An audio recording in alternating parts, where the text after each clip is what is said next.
Welcome to Guesstimating. Today we will speculate a bit about possible announcements during and around the time of Gamescom 2016. Keep in mind that this is actually guessing, even though I'll consider recent news and information we already know, so also a bit of news in here. The Gamescom is most likely the biggest video game convention in the world, with about 350,000 visitors every year, held in Cologne, Germany.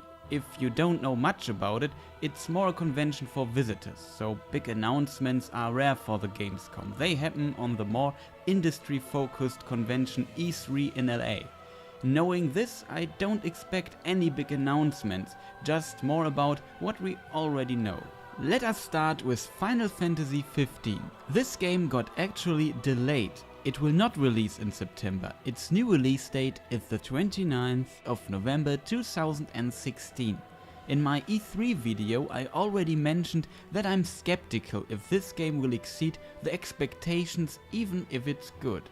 It's an extremely expensive and important game for Square Enix. You could say they pretty much went all in with this game. The delay was explained with avoiding a big day one patch for players with bad internet connections. You could translate it to the game had some major issues if they would ship the physical copy now, and it would ruin the experience for people not able to download a several gigabyte big patch. So they delayed it, and I can fully understand that decision. If they are not 100% sure about the state of their game, they won't and they shouldn't release it. In addition, it will hit the holiday season. This game is in development and marketing since 2006, for over 10 years. They and also we can wait 2 more months. Should this game fail, it could have a huge impact, and Square Enix knows how much money they pumped into this game development and marketing over the last decade. They will need a huge number sales-wise to break even. That is probably why they pulled out their ultimate financial reserve. Final Fantasy VII. This thing will sell even if it's bad. It's a carnation of hype, and marketing wise you don't need to do much. Just say it comes out, show some CGI concept stuff, and the gamers on this planet will just go crazy. You don't need to introduce a new IP, a new concept, a new world, new mechanics and new characters. People already know it and are hyped to the max because this title is so powerful. It's like a secret weapon you would only pull out in bad times. And paying for a development disaster for over 10 years could be considered bad times, and they probably know that breaking even or have smaller profits on this game will be the best case scenario.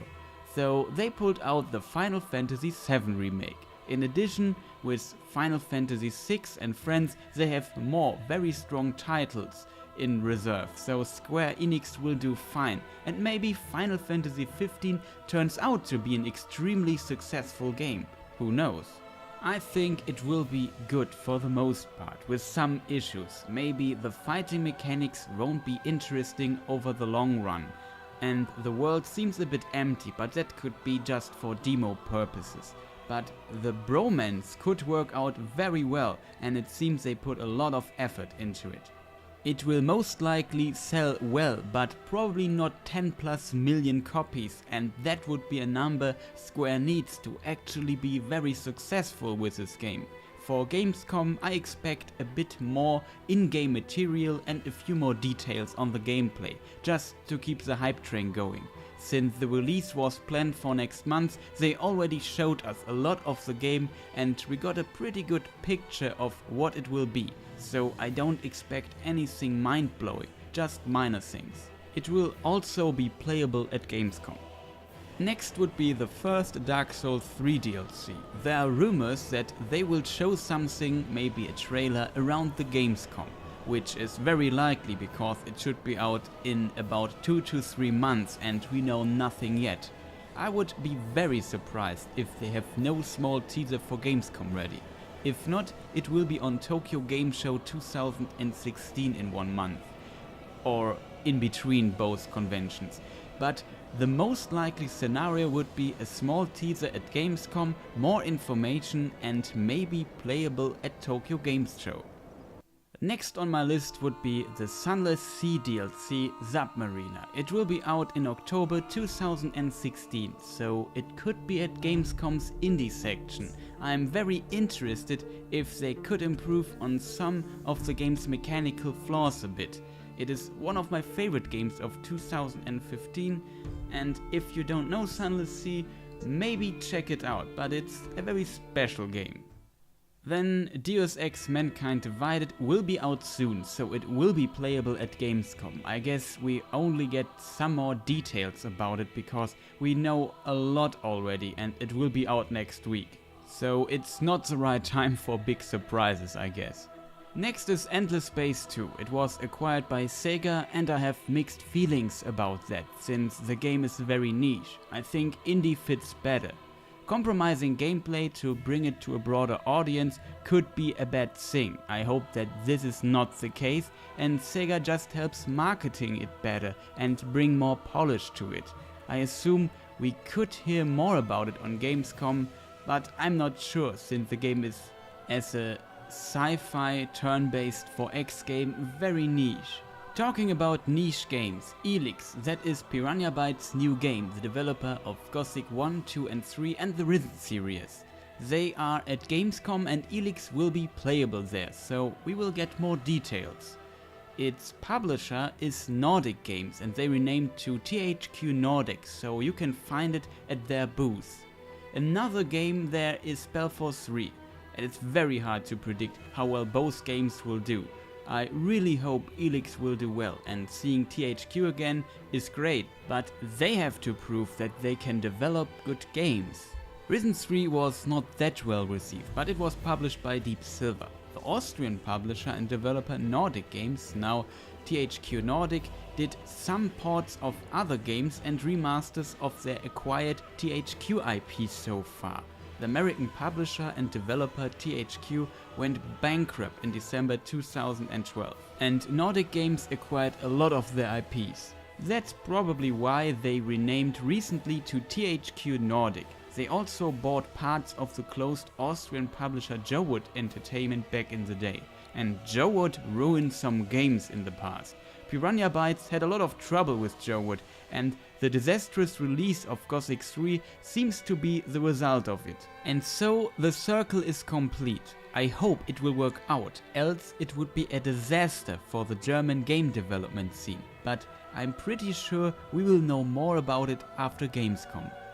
Next is a rumor. A new Splinter Cell is in development.